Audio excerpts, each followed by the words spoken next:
عزیزان محترم، حقیق عرفان میں اسماء الحسنہ، آج اس کا ہم دوسرا حصہ پیش کر رہے ہیں، یا وارثو۔ پورے قرآن میں یہ ایک ہی آیت ہے، سورہ بقرہ آیت نمبر 233، اور وارث وہی ہوتا ہے جو اس جیسا ہو، یعنی جو کام مالک کرے، باپ کرے، اس کا کام کو جو اس کا بیٹا انجام دیتا ہے وہی اس کا وارث کہلاتا ہے۔ اور وارث جو ہوتا ہے وہ حقیقی نطفے سے ہوتا ہے، اس کا مطلب یہ ہے کہ اس کا خونی رشتہ ہونا بہت ضروری ہے۔ اور ہم دیکھتے ہیں کہ ہم جب پچھلی نشست میں اس چیز کو پیش کر چکے تھے، جو سورہ بقرہ کی آیت نمبر 233 میں ہے، اور مائیں اپنے بچوں کو دودھ پلائیں پورے 2 سال، اس لیے جو رضاعت کی تکمیل کرنا چاہے، اور جس کا بچہ ہے اس کے ذمے ماؤں کے لیے کھانا اور کپڑا دستور کے موافق ہو۔ کسی شخص کو حکم نہیں دیا جاتا کہ بجز اس کی کہ برداشت کے بقدر، یعنی کہ نہ کسی ماں کو تکلیف پہنچائی جائے اس کے بچے کے باعث، اور نہ کسی باپ کو تکلیف پہنچائی جائے اس کے بچے کے باعث، اور اسی طرح وارث کے ذمہ ہے۔ یہ ہے تفسیر، ہم نے جو ترجمہ یا تفسیر لیا ہے عبد الماجد دریابادی صاحب کا ہے۔ اور عرفان القرآن میں ہم اسی چیز کو دیکھ کر گئے تھے کہ ان کا جو ترجمہ ہے پروفیسر ڈاکٹر طاہر القادری صاحب، وہ فرماتے ہیں کہ اور مائیں اپنے بچوں کو پورے 2 برس تک دودھ پلائے، یہ حکم اس لیے ہے کہ جو دودھ پلانے کی مدت پوری کرنا چاہیے، اور دودھ پلانے والی ماؤں کا کھانا اور کپڑا دستور کے مطابق بچے کے باپ پر لازم ہے۔ کسی جان کو اس کی طاقت سے بڑھ کر تکلیف نہ دی جائے، اور نہ ماں کو اس کے بچے کے باعث نقصان پہنچا جائے، اور نہ باپ کو اس کی اولاد کے سبب سے، اور وارثوں پر یہی حکم عائد ہوتا ہے۔ یعنی اگر باپ نہیں ہے تو باپ کی جگہ کوئی اور ہے تو وہ بھی اس بچے کا وارث بن جائے گا، اور اس کا وہ نگہداشت ہوگا۔ اسی طرح ہم دیکھتے ہیں عزیزان محترم کہ بہت ساری گفتگو ہم اپنے سابقہ نشست میں کر چکے، لیکن عزیزان محترم ہم دیکھتے ہیں کہ آج کا کیا سوال کیا گیا ہے، اور جس کسی نے بھی کیا یہ سوال ہے کہ کس نے کہا تھا کہ جس کسی نے اگر اس کے نام کی خاطر اپنے رشتہ داروں کو چھوڑ دیا تو اس کو 100 گنا ملے گا اور ہمیشہ کی زندگی کا وارث ہوگا۔ اچھا، خوبصورت سوال۔ عزیزان محترم، اس سے قبل کہ ہم اس سوال کی جانب جائیں، ہم یہ دیکھ رہے ہیں کہ سوال سے متعلق حضرت ابراہیم علیہ السلام کا ایک واقعہ ہم نے پیش کیا تھا آپ کی خدمت میں، کہ ان کو حکم ہوتا ہے رب العالمین کی جانب سے کہ اپنی بیٹی کو قربانی کرے۔ اور یہی بات یہاں سے ہم لے کر آگے آخر تک جائیں گے کہ ابراہیم علیہ السلام کو پروردگار عالم نے 2 وارث عطا کیا، ایک ہاجرہ سے یعنی اسماعیل، اور دوسرا سارہ سے، اس کا نام حضرت اسحاق، لیکن قرآن میں سین سے لکھا گیا اسحاق۔ فرق کیا دونوں میں؟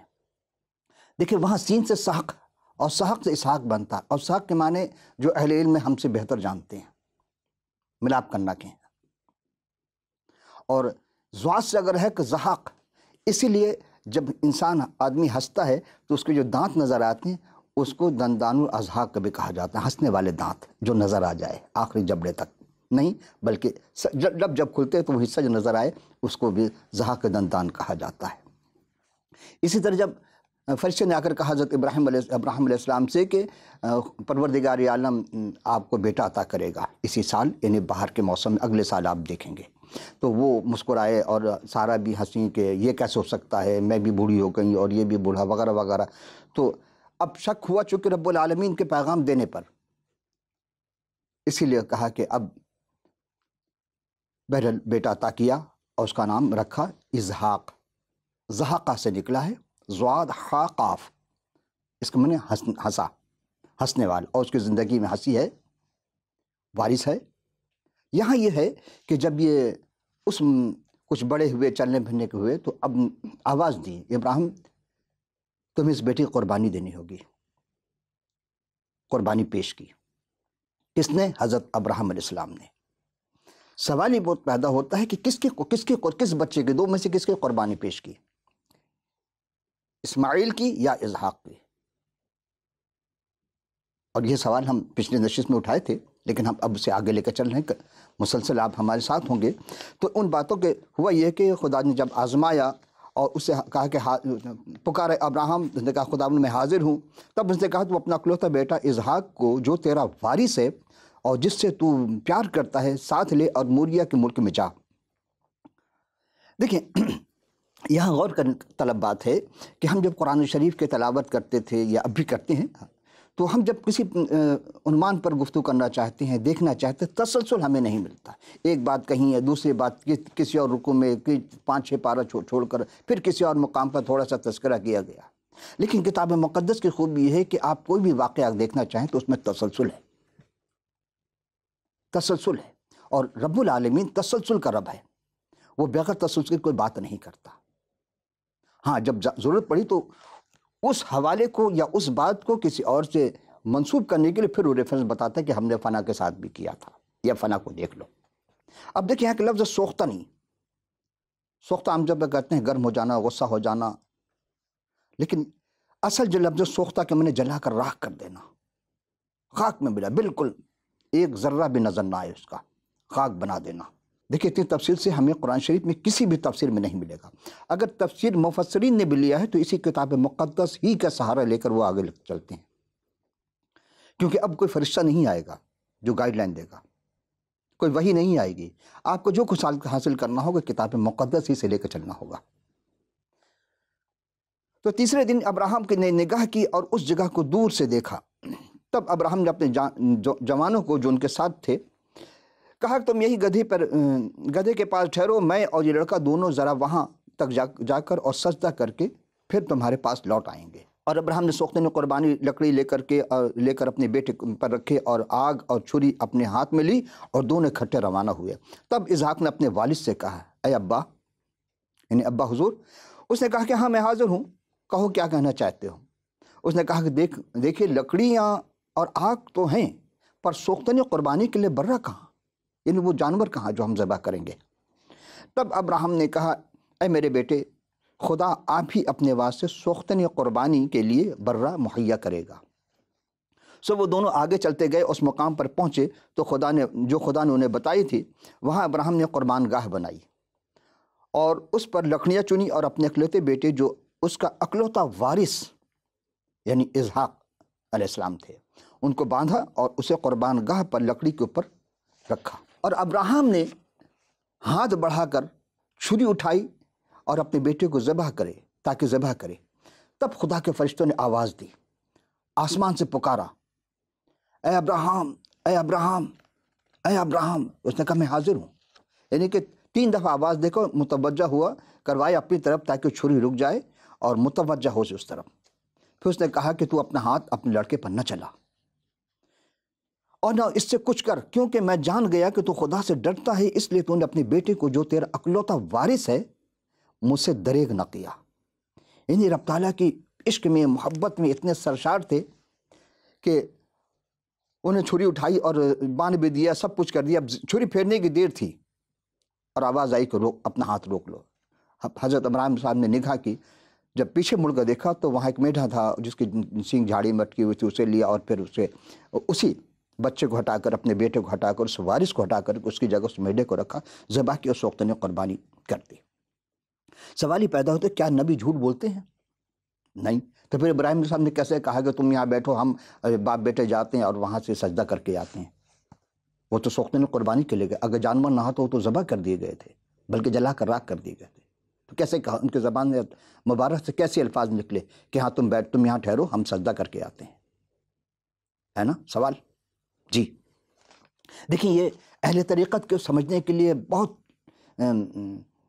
اپنے اندر تحریک پیدا کرنے کے لیے رب العالمین پہ ایمان کامل ہونے کے لیے ایک بہت زبردست جملہ ہے کہ دوسروں کو نہ بتاؤ، جو کام خدا نے تمہارے سپرد کیا ہے صرف اس پر، فقط اس پر یقین اور کامل ایمان کے ساتھ وہ کرتے چلے جاؤ، وہ پھر دیکھو کیا کام کرے گا۔ یہ معجزہ نہیں ہوا لڑکا بچ گیا، میڈا آ گیا، نہیں، کام کیا تھا اس نے، معجزہ نہیں، کام کیا تھا۔ کام کیا کہ عمل پیرا کر لیا، اپنے آپ کو طاری کر لیا اور یقین کامل تھا اگر میں اسحاق کو ذبح کر کے سوختہ قربانی بھی چڑھا دوں تو میرا رب جو قادر مطلق ہے، جو خلاق عالم ہے، وہ اس راکھ سے بھی اسحاق کو پیدا کر سکتا ہے۔ کیوں؟ اس لیے کہ علم میں تھا یہ میراث، یہ وارث آدم ہیں، یہ وارث نوح ہیں، یہ وارث سیت ہیں، حضرت ابراہیم اسلام۔ تو جب اپنے وارث کو دیکھو، جو سب سے پہلا انسان کو رب العالمین نے خلق کیا، وہ مٹی سے تو خلق کیا تھا، اپنی روح ڈالی، تو خاک سے بنانے میں اس کو کتنی دیر لگتی ہے اس رب العالمین کو؟ اس ایمان کامل کو دیکھتے ہوئے اس نے اپنے بیٹے کو قربان کرنے پر دریغ نہ کیا۔ یہ ہے ایمان، یہ ہے وہ بات کہ خلیل ایسے نہیں کہلائے۔ حضرت ابراہیم علیہ السلام قربانی پیش کی، بے انتہا قربانی دی۔ اور جانتے ہیں، اس تو ہم پیچھے پیش کر چکے تھے، جب 100 سال کے ہوئے تو یہ بچہ ہوا، تو اسماعیل کیا تھا؟ اب آئیے تھوڑا سا آگے چلتے ہیں کہ جو تیرا اکلوتا وارث بے درزاق نہ رکھا، اس لیے میں نے اپنی ذات کی قسم کھائی۔ اب پروردگار، کتنے خوبصورت جملے میں کہ پروردگار عالم خود کہتا ہے کہ میں نے اپنے ذات کی قسم کھائی ہے کہ میں تجھے برکت دوں گا۔ اور یہ لفظ یہ جملہ کہ میں تجھے برکت دوں گا، شروع میں پیش کر چکا آپ کی خدمت میں کہ جو تجھے برکت کہے گا میں تجھے برکت دوں گا، جو تجھے لعنت کرے گا ہم اس پر لعنت کریں گے۔ اب دیکھیں، دو بات ہو گئی، برکت وہ بھی رب العالم کی طرف سے ہوگی اور لعنت بھی رب العالم کی طرف سے ہوگی۔ اب اگر ہم درود میں ابراہیم علیہ ابراہیم پہ درود بھیج رہے ہوں اور بعد میں کہیں کہ رب العالمین اس پر لعنت کر برباد کر دے، تو پروردگار درود کو سنے گا یا لعنت کو سنے گا ہماری؟ اور عام انسان کو تو واجب نہیں کہ وہ کسی پر لعنت کرے۔ کیوں؟ اس لیے کہ گناہ گار ہے۔ یہ صرف انبیاء کو اتھارٹی تھی کہ وہ لعنت کرتے تھے، اور امت ہی نہیں، عام آدمی نہیں کر سکتا ہے، ورنہ پھر لعنت پلٹ کو اسی کی طرف آ جاتی ہے۔ شاید یہ لوگ نہیں جانتے اس کو۔ رب العالمین کے یہی تو ہے کہ وہ اس چیز کو کہ اگر آپ کسی کو لعنت بھیج رہے ہیں، برائی کرنا چاہتے ہیں، تو وہ پلٹ کر آپ ہی کی طرف آتی ہے۔ یعنی کہتے ہیں نا، جس کے لیے کھڈا کھودو گے خود ہی اپنے کھڈے میں گر جاؤ گے کھودے ہوئے میں، تو اسی لیے کسی کا برا نہ چاہو۔ آئیے ہم آگے چلتے ہیں، کیونکہ کہا جائے اور تیری نسل کو بڑھاتے بڑھاتے آسمان کے تاروں اور سمندر کے ریت کے مانند کر دوں گا، اور تیری اولاد اپنے دشمنوں کے پھاٹک کے مالک ہوگی۔ یعنی اس کے ہاتھ میں کر دے گا پروردگار، اور تیری نسل کے وسیلے سے زمین کے سب قومیں برکت پائیں گے۔ آج دیکھیں ہم جس دور میں گزر رہے ہیں، جہاں حضرت ابراہیم علیہ السلام ان کی آل پر درود بھیجا جاتا ہے، برکتیں ہیں کہ نہیں ہیں؟ برکت کس کو کہیں گے؟ یہ مفت ملتی ہے۔ یہ ہمیں کہا گیا تم کام کرو، کیونکہ جو تو نے میری بات مانی۔ تب ابراہیم علیہ السلام اپنے جوانوں کے پاس لوٹ گئے، اور وہ اٹھے اور اکٹھے بیر صبا کو گئے، اور ابراہیم علیہ السلام بیر صبا میں وہیں رہا کرتے تھے۔ عزیزان محترم، یہاں دیکھنا ہے کہ ہم جو کتاب مقدس سے جو چیز پیش کرتے ہیں اس میں تسلسل ہے کہ نہیں۔ کیوں مانے اس کو؟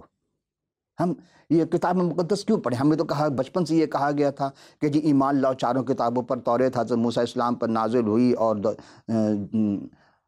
زبور حضرت داؤد السلام پر، انجیل عیسیٰ السلام پر، قرآن شریف جو ہے وہ حضور پر۔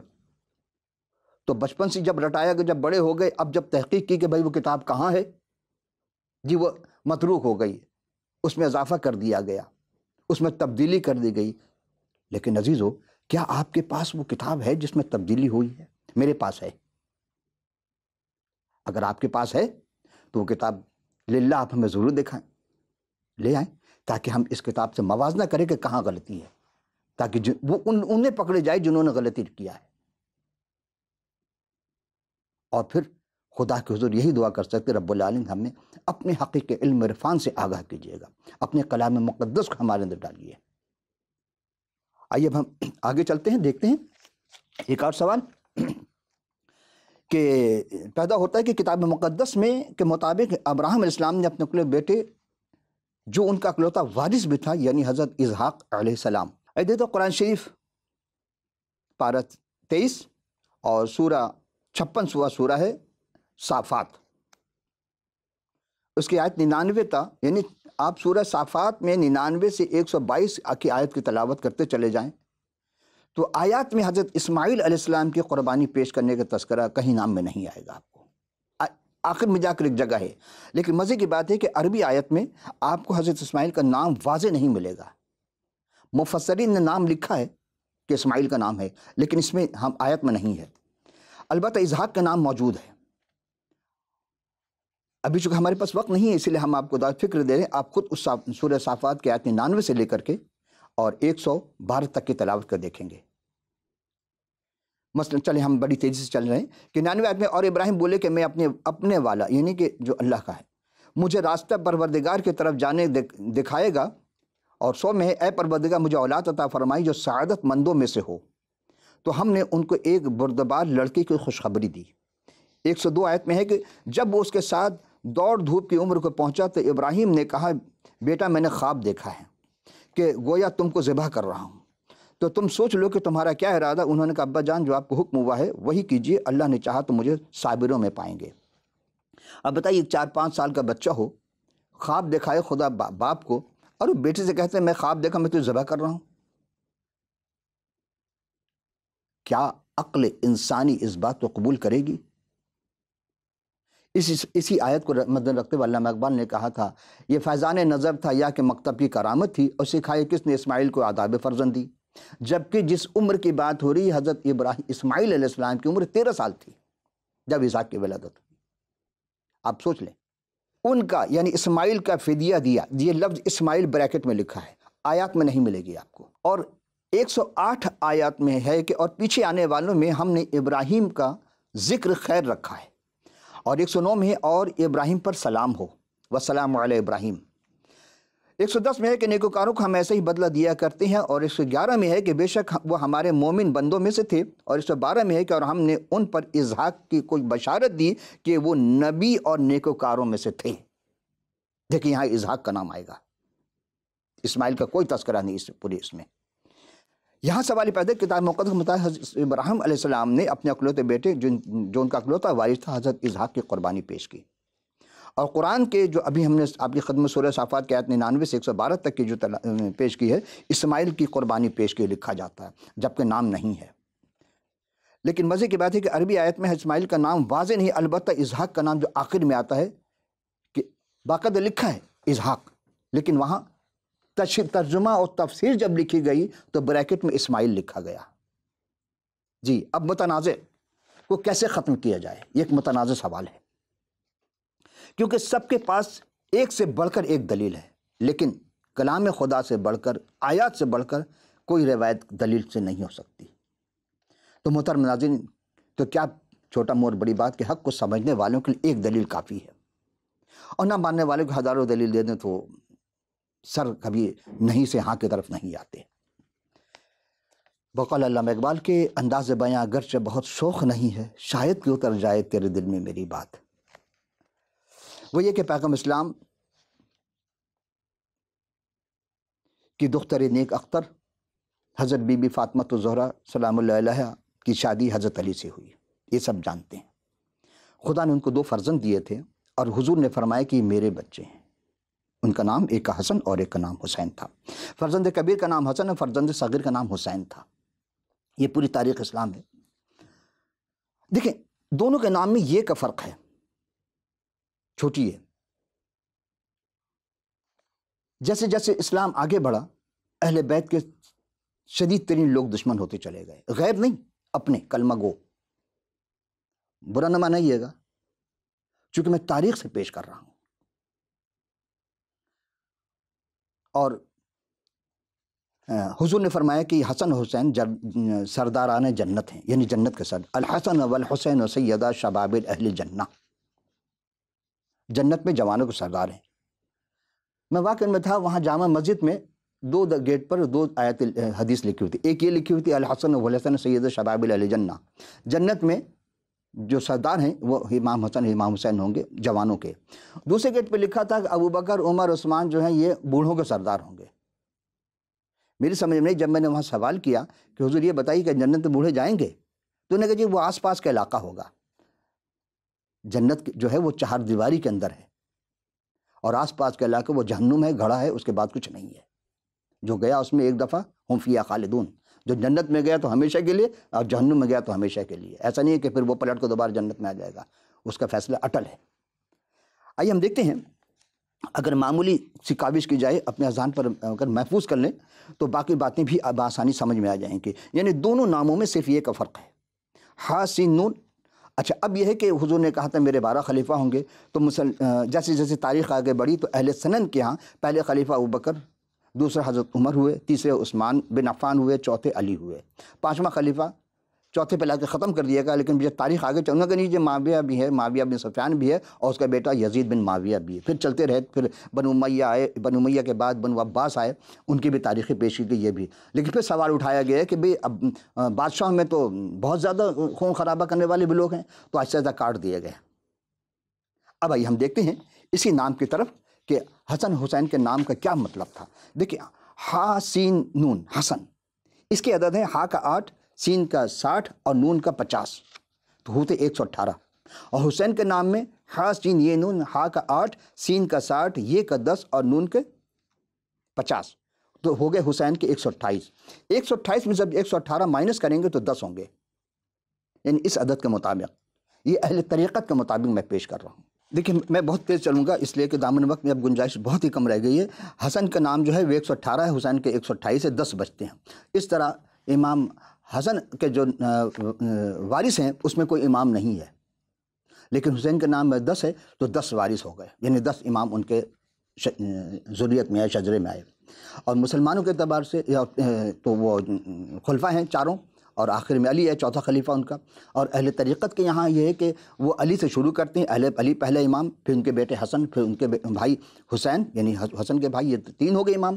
اور پھر یوں تو کربلا کے میدان میں پوری تاریخ آپ دیکھ لیں، 6 مہینے تک کے بچے تک کو سہ شبہ تیر سے جو جانور کے استعمال کیا جاتا تھا اس کے حلقوں میں مارا تھا ہرملہ نے. یہ کون تھے؟ یہ مسلمانوں کے یزید بن معاویہ کا لشکر، اس کا جو ایک کمانڈر چیف تھا، جو 60,000 لشکر کا سردار تھا، کمانڈر تھا، اس نے تیر مارا تھا ہرملہ کے ذریعہ. میں اس کربلا کے واقعے پہ نہیں جا رہا ہوں، میں یہ بتانا چاہتا ہوں کہ انہیں اپنے جاننے میں 6 مہینے تک کے بچوں کو کاٹ کر رکھ دیا، ذبح کر دیا، شہید کر دیا پورے اہل بیت کو. لیکن ایک شخص اس میں بچا رہا، امام زین العابدین، جن کا نام ہے علی بن حسین. اور اس کے بعد ان کے بیٹے امام محمد باقر، ان کے بیٹے تھے امام جعفر صادق، ان کے بیٹے آئے امام موسیٰ کاظم، اور ان کے بیٹے امام علی نقی، اور اس کے بعد علی رضا، محمد تقی، حسن عسکری، 11ویں امام، اور 12ویں امام مہدی. یہ ہے اہل طریقت. اور اہل تشیع کی یہاں بھی اہل طریقت میں سلسلہ قادری میں امام رضا تک ہیں، اور جو برہانی سلسلہ ہے مسلمانوں کا ایک، اس میں بھی وہاں تک لاتے ہیں امام رضا تک. اسماعیل جو سلسلہ ہے اس میں زین العابدین کے بعد وہ کہتے ہیں اسماعیل پہ آنا چاہیے. اب ہم بہت تیزی سے آگے چل رہے ہیں، یہاں ختم کر کے یہ کہنا چاہتے ہیں کہ اب دیکھیں کہ امام حسن بڑے تھے لیکن ان کے اولاد میں کوئی امام نہیں. چھوٹے تھے امام حسین، ان کی اولاد میں 10 امام. یہی چیز آپ کو خدمت پیش کرنا چاہتا ہوں. سیدھی بات ہے، آدم کے 2 بیٹے حابل اور قابل. قائن نے چھوٹے بھائی کو قتل کیا، اس کی نسل ختم ہو گئی، لیکن اس کی نسل چلی لیکن وہ گناہ گار رہی. پھر تیزی سے آئے، سید کے سے جو نسل چلی آتے تھے امام حضرت نوح علیہ السلام تک آئے. نوح کے 3 بیٹے تھے لیکن سم سے نسل چلی، اور اسی کے نسل میں حضرت ابراہیم علیہ السلام آئے. یہ ہم قصص الانبیاء جب آپ ایک پروگرام ہم کریں گے اس میں آپ ضرور دیکھیے گا، قصص الانبیاء میں ہم ان کا تذکرہ کریں گے تمام انبیاءوں کا. تو اب اس میں ہے کہ ان کے جو اولاد آئی، یعنی کہ اسماعیل علیہ السلام اور اسحاق، لیکن اسماعیل بڑے تھے، اسحاق چھوٹے تھے، چھوٹے سے نسل چلی. اسی لیے جب قربانی کی جاتی اس مہینے کو عید الاضحیٰ کہتے ہیں، عید الاسماعیل نہیں کہتے. تو کہنا چاہیے تھا اسماع، لیکن نہیں، کیونکہ اس قربانی جو ہے آپ زبان سے تو کہہ رہے عید الاضحیٰ، الف ضاد ح، اور الف ہٹا کر وہاں یہ قبر کھڑا لگا دیا ہے، قاف ہٹا دیا گیا، اسحاق کی جگہ اضحیٰ کر دیا، اب اضحیٰ کہہ رہے ہیں. لیکن آپ جب غور کریں گے یہ اسماع کیوں نہیں ہو، اسماعیل کی جگہ لام ہٹا کے اسماع کر دیتے کہ اسماعیل کی قربانی زبان سے کہہ رہے ہیں عید الاضحیٰ، اور پھر جب وہ کہتے ہیں کرتے ہیں قربانی تو کہنا ہم اسماعیل کی قربانی کریں. کیا آپ یقین سے کہہ سکتے ہیں کہ اتنے انبیاء آئے حضرت اسماعیل اور اسحاق کے بعد، اسحاق کی نسل میں کسی نے اس قربانی کو کیا؟ نہیں کیا. مجھے نہیں پتا، اگر آپ کو پتا ہو تو بتا دیجئے گا. میرے نالج میں ہے کہ کسی نے نہیں کیا. تو پھر یہ قربانی جو اب قربانی کون کرے گا؟ وارث جو ہوگا وہی کرے گا. اب آئیے ہم چلتے ہیں کہ مبارک ہیں وہ جو حلیم ہے کہ اس زمین کے وارث ہوں گے. ایک واقعہ، اس کے بعد پھر ہم اپنی گفتگو کو اختتام کریں گے. اس میں ہم آپ کو بتائیں گے، دراصل یہ ایک واقعہ ہے جس میں حضرت مسیح سلام علیہ جب بہت سارے فقیہ فریسی تھے تو وہ تمثیل میں گفتگو کہا کرتے تھے.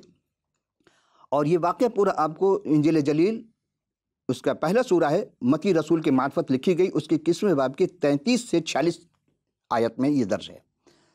انہیں کہا کہ سنو، ایک تمثیل سنائی انہوں نے کہ ایک گھر کے مالک جس نے تاکستان لگایا. اب آپ کے لیے نئے لفظ ہے تاکستان. تاکستان کہتے ہیں انگور کے باغ کو، اور اس کے چاروں طرف باڑ گھیرا، احاطہ گھیرا، اس میں حوض کھودا اور برج بنایا اور باغبانوں کو ٹھیکے پر دے کر چلا گیا. پردیس چلا گیا. جب پھل کے موسم قریب آیا تو اس نے اپنے نوکروں کو باغبانوں کے پاس اپنا پھل لینے کے لیے بھیجا، اور باغبانوں نے ان نوکروں کو پکڑ کر کسی کو پیٹا، کسی کو قتل کیا، کسی کو سنسار کیا. پھر اس نے اور نوکروں کو بھیجا جو پہلے گئے تھے، اسی طرح ان کے ساتھ بھی وہی سلوک ہوا. آخر میں اس نے اپنے بیٹے کو بھیجا، یہ کہہ کر کہ یہ میرا وارث ہے تو اس کا یہ خیال رکھیں گے. عزیز، بہت ہی سوچنے کا مقام ہے، بہت کم وقت ہے میرے پاس. اسے قتل کر کے اس کے میراث میں قبضہ کر لیں. وہ جب آتا ہے تو اس کو وہ قتل کر دیتے ہیں، باہر لے جا کر کے، باغ سے باہر لے جا کر قتل کر دیتے ہیں. جب مسیح نے پوچھا کہ تم بتاؤ کہ کیا کرنا چاہیں، جب وہ خود مالک آئے گا تو کیا کرے گا، کہ وہ ٹھیکہ ان سے چھین کر کے دوسروں کو دے دے گا. یہی وہ سمجھانا چاہتے ہیں. وہ سمجھ گئے فقیہ فریسی کہ یہ ڈائریکٹ مجھ پر حملہ کر رہا ہے. یعنی مسیح نے ان سے کہا کہ تم تو جتنے بھی نبی آئے وہ ایز اے خدمتگار آئے تھے، اصل اب مالک کا وہ بیٹا آیا ہے. کون؟ وہ جو روح اللہ ہے، جو کلمت اللہ ہے، وہ آ گیا ہے. اسے صلیب دی گئی اور تیسرے دن وہ مردوں میں سے جی اٹھا. تو اب جب وارث دوبارہ وہی وارث آنے والا ہے قرب قیامت، یہ دیکھنا ہے کہ اس پر کون ایمان لاتا ہے. اسی لیے کہا تھا کہ وہ کون ہے جس نے اس کی خاطر، یہ سوال یہی تھا نا عزیزو. بس اب 1 منٹ میرے پاس رہ گیا ہے کہ یہ کس نے کہا تھا، جس کسی نے اگر اس کے نام کی خاطر اپنے تمام رشتہ داروں کو چھوڑ دیا تو 100 گنا ملے گا اور وہ ہمیشہ کی زندگی وارث ہوگا. یہی وہ سمجھانا چاہتے کہ ابن آدم جب وہ جلال کے ساتھ اپنے تخت پہ نازل ہوگا. اور اس واقعے کو جاننے کے لیے آپ کو سورہ بقرہ کی آیت نمبر 210 کی تلاوت کرنی پڑے گی. اور خدا جب اپنے فرشتوں کے ساتھ آسمان سے زمین پر آئے گا، نزول کرے گا، تو خدا تو آئے گا نہیں جسمانی صورت میں، جسمانی لباس میں، چونکہ اس کا جسم سے مبرہ ہے، منزہ ہے وہ. تو کون آئے گا؟ وہی جو آسمان پر آیا تھا اور آسمان پر چلا گیا اور اس کے سوا کوئی نہیں چڑھا. وہی یعنی حضرت مسیح سلام علیہ. اب وہ جلالی بدن کے ساتھ آئیں گے اور قیامت کے دن عدالت کریں گے، برپا ہوگی اور 1000 سالہ آپ کی حکومت ہوگی. عزیزان محترم، یہاں یہ کہنے کا مقصد ہے کہ وارث وہی ہے جو کائنات کا خالق و مالک ہے. اس کا وارث بھی کائنات کا خالق و مالک ہوگا. اب جناب مسیح نے وہی کام کیا جو خدا نے کام کرتا تھا. یعنی خدا نے مردوں کو زندہ کیا تو مسیح نے زندہ کر کے دکھایا، چھو کر کے بیماروں کو شفا دے دی تو وہ بھی ہو گئے. آج ہم جس دور سے گزر رہے ہیں، یہاں طب بہت عروج پر ہے، لیکن مسیح جیسا کوئی نہیں کر سکا. اگر آپ کو بھی وارث بننا ہے، اس وراثت میں جانے کے لیے عزیزو، اس وراثت میں شامل ہونے کے ایمان لانا ضروری. زبان سے کہنا نہیں ہے کہ ہاں جی ہم بھی مانتے 1,24,000 روپے ہم کو. تو ہمیں کیا کرنا ہوگا؟ کتاب مقدس کا مطالعہ کرنا ہوگا. آپ کے پاس نہیں ہے تو آپ ہمیں ضرور لکھ بھیجیے. جو سوال آپ کے ذہن میں ہے وہ ہمیں کیجیے گا. اسکرین پر بہت ساری چیزیں آپ کو ویب سائٹ دکھائی جائیں گے، جو بھی آپ کو اویلیبل ہو آپ سوال ضرور کیجیے گا. ہمیں بڑی خوشی ہوگی جواب دیتے ہوئے. تو آئندہ نشست میں پھر کسی اور عنوان کے ساتھ حاضر ہوں گے. اس وقت کے لیے اجازت. خدا حافظ. سے